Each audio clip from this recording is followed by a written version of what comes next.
Jack stared at the holographic star chart, his mind racing through calculations that seemed impossible. The Vrexian mothership had them cornered near the Andromeda relay, and their supplies wouldn't last another week. He barely noticed when Jessica entered the detention cell they shared, her face flushed with excitement. "Jack, I think I figured something out," she whispered urgently. He glanced up at their Vrexian guard, a tall crystalline being named Sharex, who stood motionless by the door. The aliens had been surprisingly civil captors, more curious about humanity than hostile. Still, they were prisoners on a ship billions of miles from Earth. "What is it?" Jack asked. Jessica pulled him to the corner. "I've been studying how they communicate. It's not just verbal. Their whole body resonates at different frequencies. When Sharex speaks, I can feel vibrations in my bones." Jack frowned. "And that helps us how?" "Because I think they're confused about us too. They keep asking about our rigid forms and why we don't sing with our structure. I don't think they understand mammalian biology at all." Over the next 3 days, Jessica spent every moment observing the Vrexians.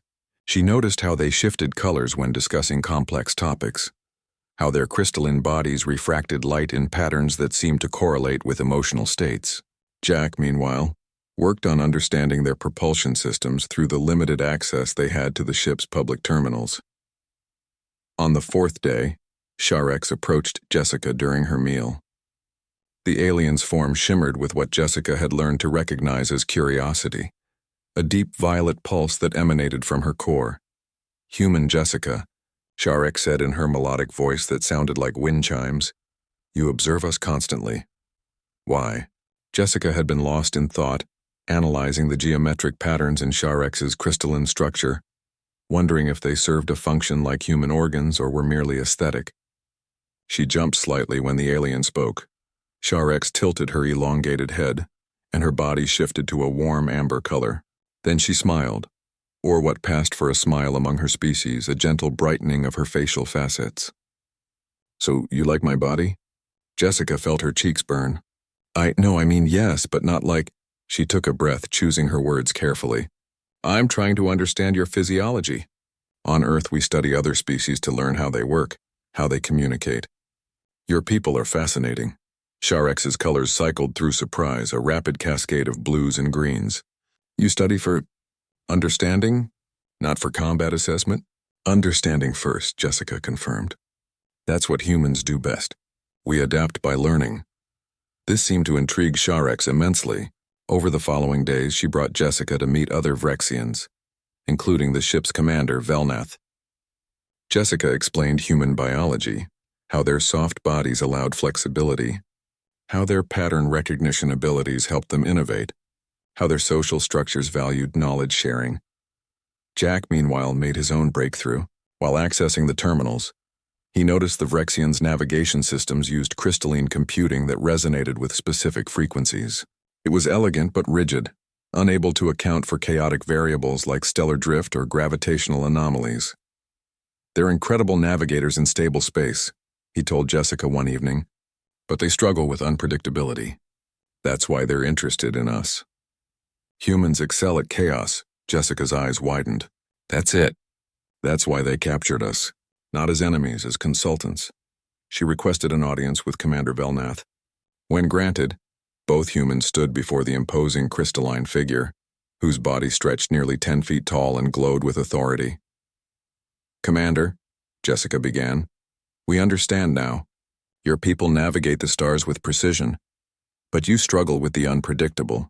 Humans are survivors. We evolved on a chaotic world with unstable weather, dangerous predators, and constant change.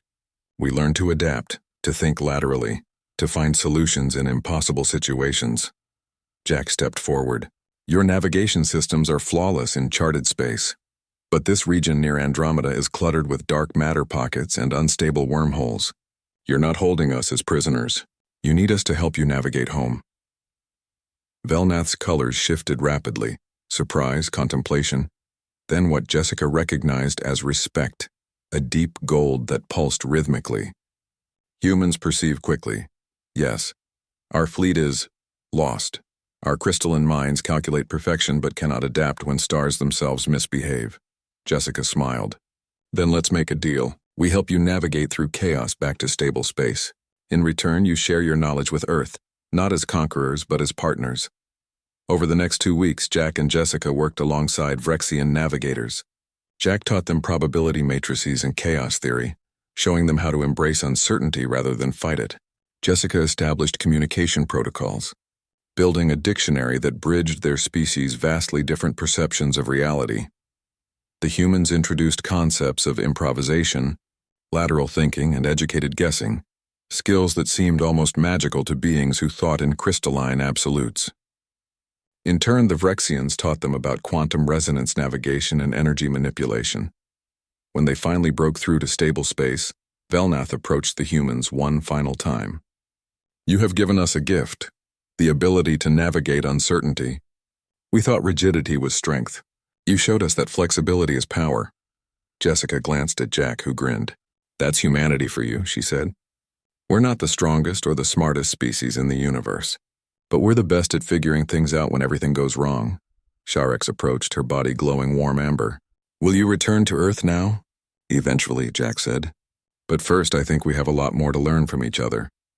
As the Vrexian ship changed course toward Earth, not as invaders but as allies, Jessica realized that humanity's greatest strength had always been this: the ability to bridge the gap between different worlds, to find common ground in the most alien of circumstances, and to turn enemies into friends through simple understanding.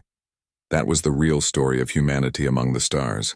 Not conquest, but connection.